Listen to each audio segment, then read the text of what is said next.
자, 시작. 너희는 너희가 하나님의 성전인 것과 하나님의 성령이 너희 안에 계시는 것을 알지 못하느냐? 누구든지 하나님의 성전을 더럽히면 하나님이 그 사람을 멸하시리라. 하나님의 성전은 거룩하니 너희도 거룩하니라. 아멘. 하나님께서 오늘 우리에게 주신 말씀입니다. 우리 친구들 성경 말씀을 지금까지 꾸준히 들어왔으니까 하나님께서 사람들과 어떻게 관계 맺어 오셨는지에 대한 과정들을 얼추 알고 있을 거예요. 처음에 아담은 하나님께서 사람을 만드심으로 그리고 역할을 부여함으로써 하나님과 대화하고 소통하는 것이 있었죠.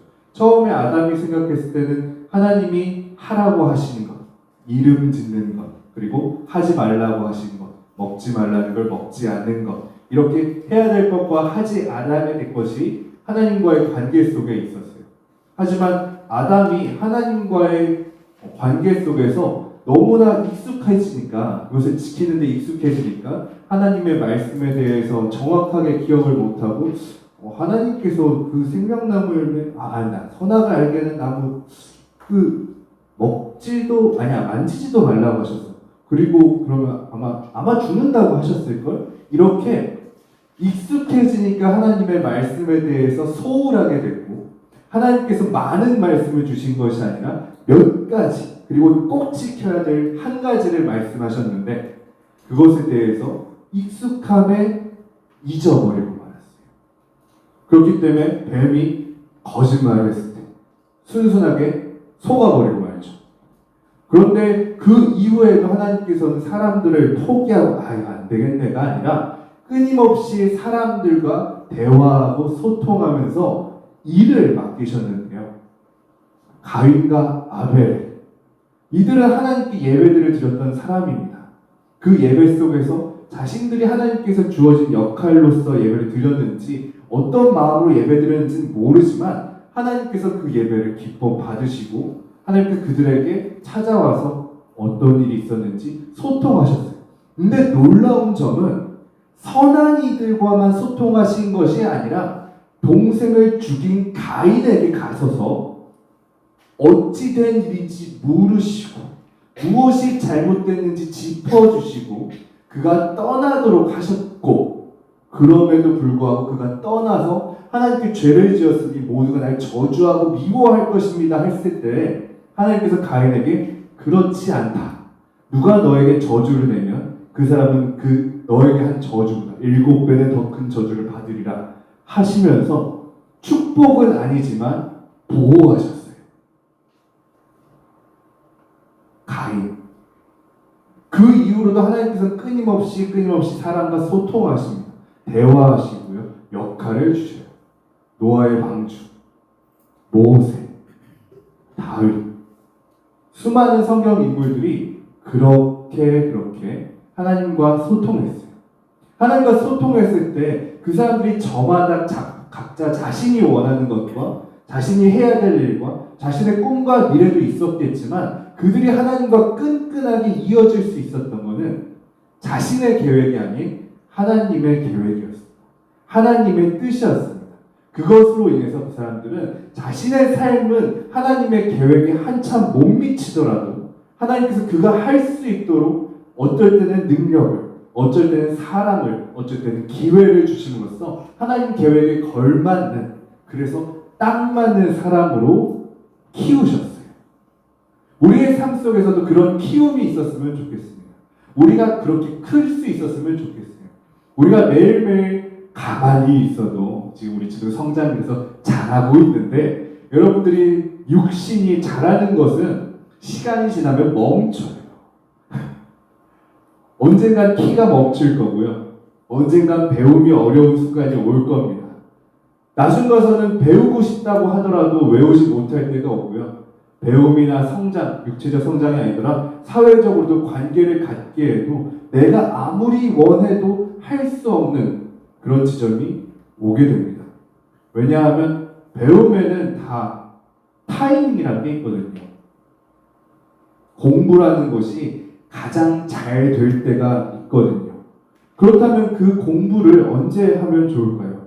아무래도 내가 공부를 잘할 수 있는 타이밍을 지난 후에 공부를 하는 것보다 내가 공부를 잘 할 수 있을 때 하는 게 가장 바른 방법일 거예요. 예를 들면 내가 저녁 먹기 전에 공부가 제일 잘 된다면 그 시간에 공부를 해야겠죠. 하지만 그 시간에 공부보다 더 좋아하는 것이 있다면 그 시간에 그걸 할 겁니다. 내가 공부를 제일 잘하는 시간이 저녁 먹기 전이지만 그 시간은 내가 제일 좋아하는 무언가가 함으로 공부 대신에 그것을 하겠다. 그렇다면 이 사람의 우선순위는 어느 쪽에 있을까요? 공부일까요? 아니면 자기가 좋아하는 취미생활일까요? 아마 취미생활이라고 봐야 될 거예요. 그 사람의 삶 속에서 취미생활보다 공부가 더 많은 시간을 할지 몰라요. 하지만 자기 삶 속에서 가장 중요한 순간, 중요한 시간에 그것을 하고 있다면 그것이 1시간이고 공부는 5시간 했다 하더라도 우선순위로 봤을 때는 취미가 우선인 사람일 겁니다. 그렇다면 여러분들이 하나님의 사람으로서 사는 것이 여러분의 삶 속에서 몇 번째 순위인가요? 여러분의 삶 속에서 가장 똑똑하고 가장 활발하고 가장 다른 사람들에게 쉽게 다가갈 수 있는 순간이 있다면 당신은 1년부터 80년 사이에서 아니면 1년부터 100년 사이에서 어쩌면 1년부터 30년 사이에서 어떻게 될지 알지 모르는 그 시간 속에서 여러분들이 가장 누군가한테 진솔하게 다가갈 수 있는 순간이 있다면 언제일 것 같아요? 바로 지금 시기예요. 여러분들이 누군가랑 전화하고 문자하고 쓸데없는 것으로 같이 히히덕대고 별거 아닌 것을 먹으면서 서로 웃고 장난칠 수 있는 지금 이 시간이 여러분이 그 사람에게 가장 소중한 이야기를 전할 수 있는 순간이고 하나님께서 여러분에게 정말 큰 일을 맡기실 수 있는 시간인 것 같습니다. 여러분들이 하나님의 사람으로서 하는 일들이 여러 가지가 있을 거예요. 지금 예배를 드리는 것도 있고 말씀을 읽는 것도 있고 기도와 찬양을 하는 것도 있을 거예요. 근데 이 모든 것들 중에서 완전히 하나님을 기쁘시게 하는 것, 하나님만을 위해서 내가 헌신하는 것이라고 생각한다면 조금 모자랄 게 있어요. 여러분들이 학교에서 공부를 하지만 그 공부가 선생님을 위한 공부입니까? 아니죠. 여러분을 위해서 공부하는 거예요. 여러분들이 부모님의 등살에 밀려서 잔소리에 밀려서 공부를 하겠지만 그렇다고 해서 그 공부가 부모를 위한 거던가요? 같은 맥락으로 우리가 말씀 읽고 기도하고 찬양하지만 이것이 온전히 하나님만을 위한 일입니까? 아니요.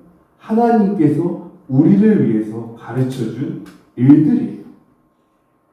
말씀을 읽는 것, 하나님을 위해서 말씀을 읽습니다. 보셨죠? 제가 오늘 2장을 읽었습니다. 네. 하나님 물론 기뻐하실 거예요. 나의 말에 귀담아 들었구나. 하지만 그 이상보다 여러분이 하나님의 말씀을 들었을 때 말씀을 읽지 않은 사람들과 완전히 구별된다는 것을 알 수 있었으면 좋겠어요. 성경 말씀에 나오는 인물들 중에 하나님의 말씀 없이 하나님의 사람으로 살았던 사람은 아무도 없습니다. 그 모든 사람들이 하나님의 말씀에 바탕을 두고 살았던 사람들이에요. 하나님에 대해 모르고 하나님에 대해서 알지 않기를 원하고 하나님의 무시하고 능멸하는 사람을 통해서 하나님께서 선한 일을 하신 적이 한 번도 없으세요. 성경 말씀에 분명히 기록되어 있습니다. 하나님께서 분명하게 그렇게 역사하시는데요. 악한 이들은 더욱 강팍하게 하시면서 선한 사람을 단련시키시고 선한 사람들은 선한 일로 하나님께서 이루시려는 완전한 일을 사용하시는데 그 사람들 중에 공통점은 하나님 말씀에 귀 기울이지 않은 자는 단 한 사람도 없다는 거예요. 여러분, 말씀은요, 여러분들이 자라나게 하는 원동력이에요.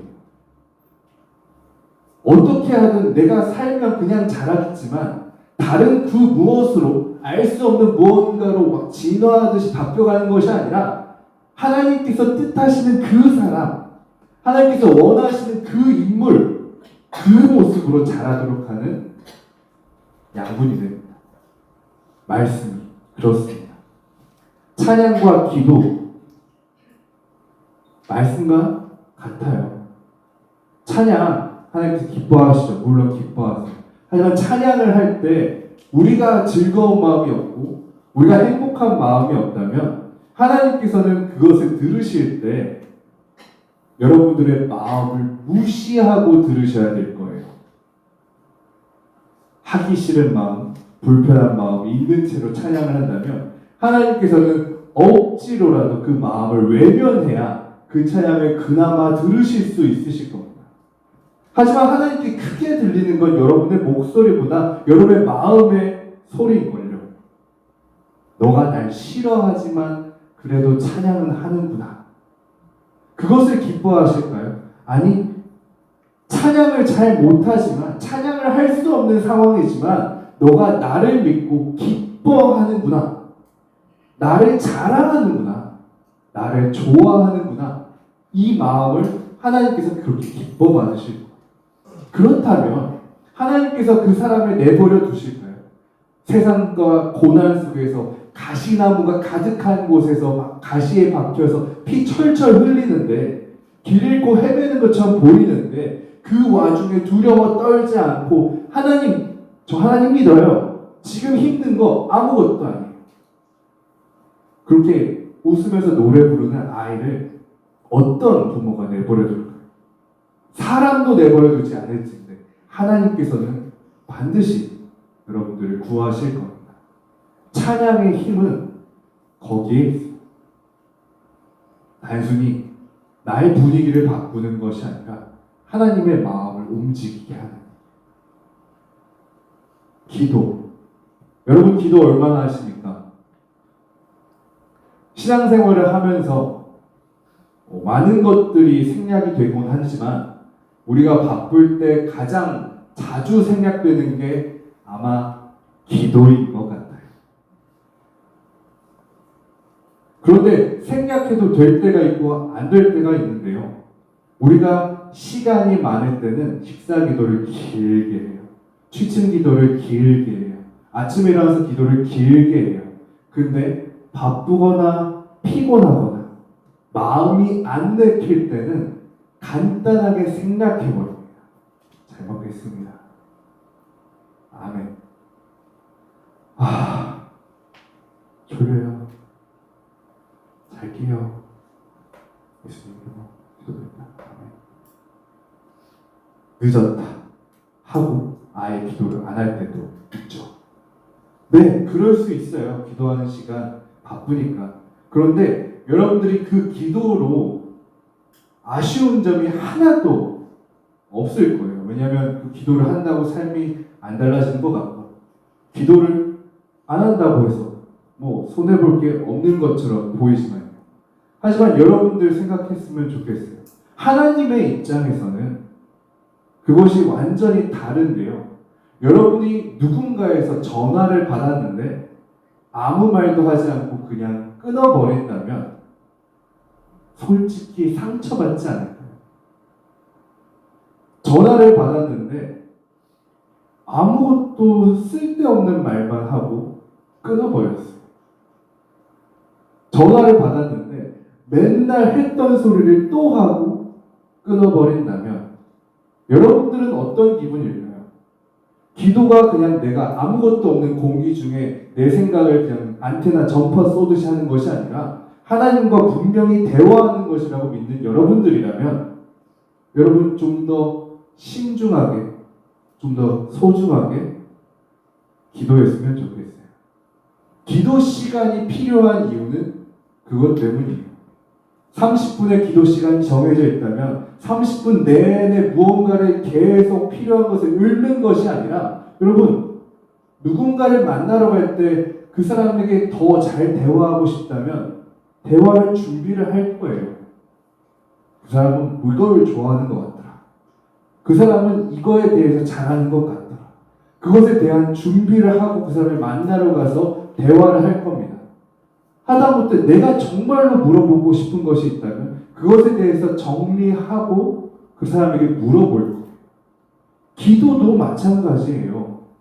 기도를 하기 전에 여러분들 기도할 준비가 되셨나요? 그렇다면 먼저 자신이 무슨 상태인지부터 명확하게 알고 계신가요? 기도할 수 있는 상태인지 확인하셨나요? 기도가 끝나기만을 바라는 상태로서 기도하는 게 아니라 기도로 질문하고 싶은 상태인지, 기도로 맡기고 싶은 상태인지, 기도로 하나님과 약속할 수 있는 상태인지 점검해 보셨으면 좋겠어요. 기도는 하나님께서 귀 담아 들으시는 기도입니다. 하나님께서는 모든 사람들의 생각들과 마음들을 다 듣고 알고 계시지만 기도는 그 중에서 소중하게 듣겠다는 소리예요. 왜냐? 다른 것으로 너가 생각하고 마음 전달하는 게 아니라 내가 가장 사랑하는 아들의 이름으로 기도하는 거니까. 예수님 이름으로 기도합니다는 그런 의미예요.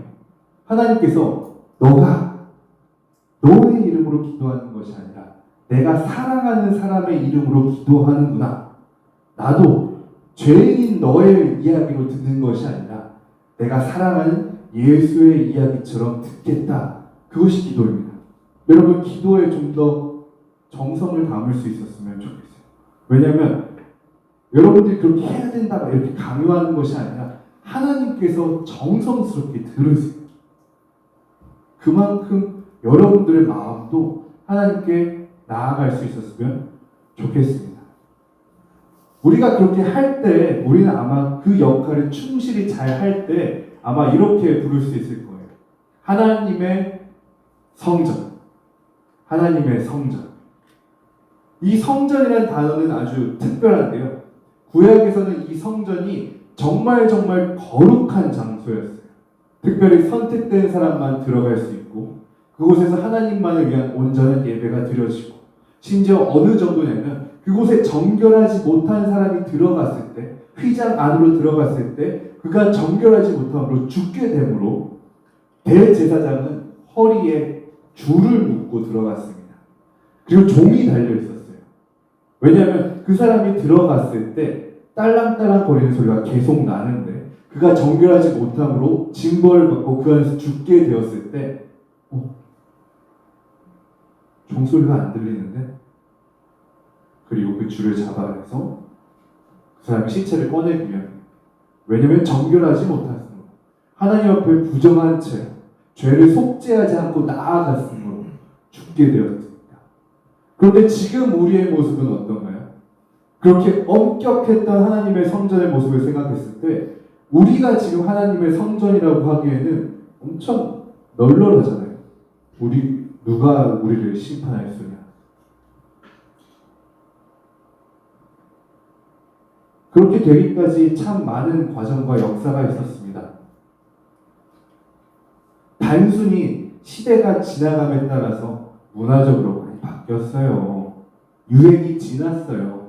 하면서 달라진 것이 아니라 이 성전이 건물에서 엄격하고 잔혹할 수 있을 정도로 정의로운 장소였던 곳에서 사랑과 용서가 가득한 사람으로 바뀌게 된 결정적인 계기가 있었어요. 예수님께서 십자가에서 죽으셨던 게 이 성전이 거룩한 장소가 아니라 각 사람으로 바뀌게 된 그 순간인데요. 여러분들이 하나님의 성전이라고 불리는 것은 여러분들이 지금 모습 그대로 거룩하고 아름답기 때문이 아니라 예수님께서 죽으셨기 때문에 여러분들이 어떤 일을 하더라도 하나님께서 여러분을 거룩하게 보시겠다는 뜻입니다. 이 말뜻은 하나님께서 여러분을 거룩하게 보시겠다는 거지 내가 거룩하다는 뜻은 아니에요. 거룩하지 않지만 선하지 않지만 의롭지도 아름답지도 올바르지도 않지만 내가 너를 그렇게 여기겠다.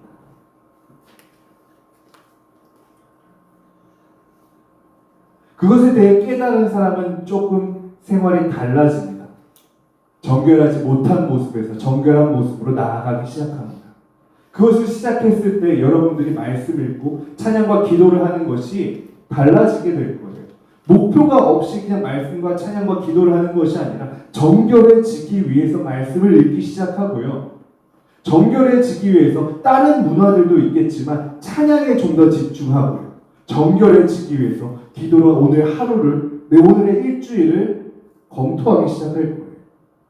그리고 조금씩 정말로 하나님의 성전이라는 이름이 걸맞는 사람이 되어갈 겁니다. 오늘 말씀 속에서는 이렇게 나오는데요. 너희는 너희가 하나님의 성전인 것과, 우리가 이미 하나님의 성전인 것과, 앞으로 성전이 되어라가 아니라 지금 이미 성전인 것과, 아직 말씀이 담겨있지 않고 찬양과 기도가 없고 복음이 아주 약하지만 그래도 하나님의 성전인 것과, 이것이 바뀌었으면 좋겠어요. 자랑스럽게, 걸맞게, 너는 진짜 하나님의 성전이야. 진짜 딱 하나님의 성전이야.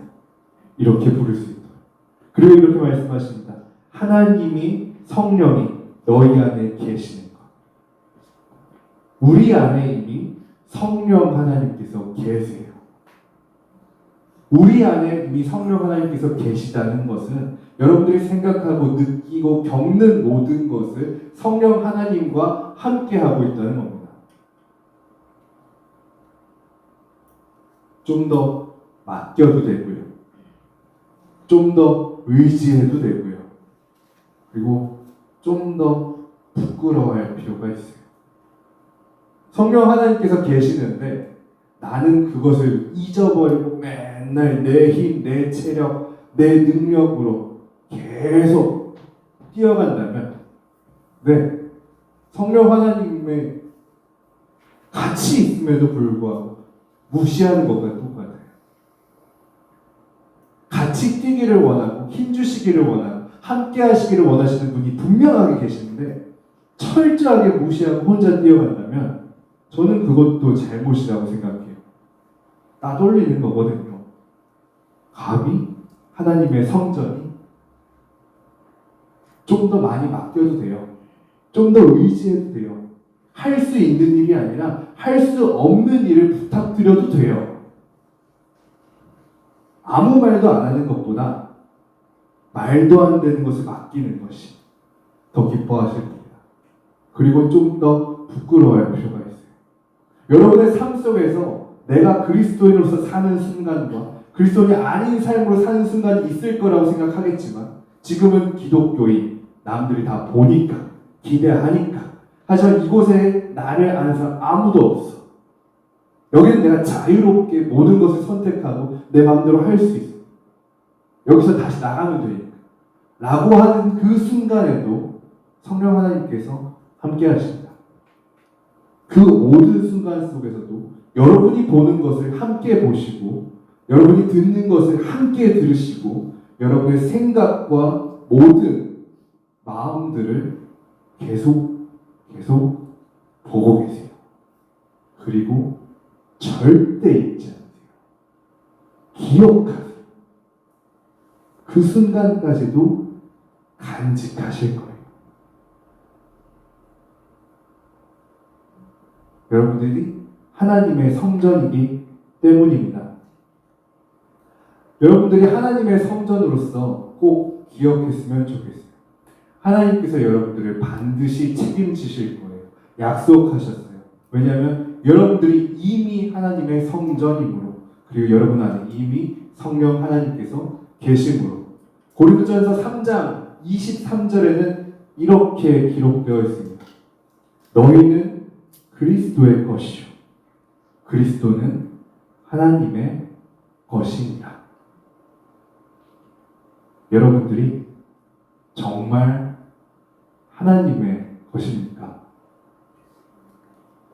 하나님의 것이지만 내 마음대로 사는 우리가 아니라 하나님의 것이기에, 우리가 그리스도의 것이기에, 하나님의 성전이기에, 하나님의 성령 하나님께서 내 안에 계시기에 그 이름이 걸맞는 우리 되기를 축복합니다. 함께 기도하겠습니다. 우리 지금 기도할 때는 우리 친구들 손을 꽉 모았으면 좋겠어요. 손 모으고 눈도 꼭 감고 우리 마음 진짜로 정말로 그냥 드리는 기도가 아니라 여러분 하나님의 사람으로서 기도하기를 축복합니다. 함께 기도하겠습니다.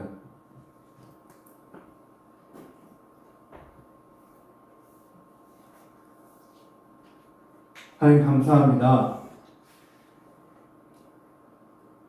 하나님의 성전으로서, 하나님의 사람으로서, 하나님의 자녀로서 살아감에 있어서 언제나 부족했음에도 불구하고 언제나 이해해 주시고 용서해 주셔서 감사합니다. 내가 너무 어리기에, 내가 너무 부족하기에, 연약하기에, 외롭기에 하나님과 멀어지셨음에도 불구하고 더 가까이 와주시고 더 말 걸어주시고 더 응답해 주셔서 감사합니다. 하지만 하나님, 그것을 누리는 것에 익숙해져서 하나님과 멀어지는 삶이, 하나님께서 매번 더 용서하시고 더 다가와야 되는 삶이 자라나는 것이 아니라 하나님, 내가 온전히 하나님의 마음을 깨닫고 하나님을 향해서 자라갈 수 있도록 하여 주옵소서. 하나님께 도움받아서 내 삶을 사는 것이 아니라 하나님께 도움 드릴 수 있는 사람이 되기를 원합니다. 축복받고 세상에서 흥청망청 써버리는 사람이 되는 것이 아니라 하나님의 축복을 받고 하나님을 축복하며 그 축복을 나눠줄 수 있는 사람이 되기를 원합니다. 하나님께 사랑받고 그 사랑을 무시한 채 살아가는 배은망덕한 그런 사람이 되는 것이 아니라 하나님과 우리가 서로 사랑하는 사람이 될 수 있기를 원합니다. 하나님께서 우리를 성전이라 불러주실 때 그곳에 한치의 부끄럼도 없고 당당하게 맞아요 할 수 있는 우리가 되겠습니다. 하나님, 하나님의 성전으로 나아가는 우리를 지켜봐 주시고 은혜 내려주셔서 더 아름답게, 더 거룩하게, 더 온전하게 하나님의 성전 되게 하여 주옵소서. 예수님처럼 예수님의 이름으로 기도드립니다. 아멘.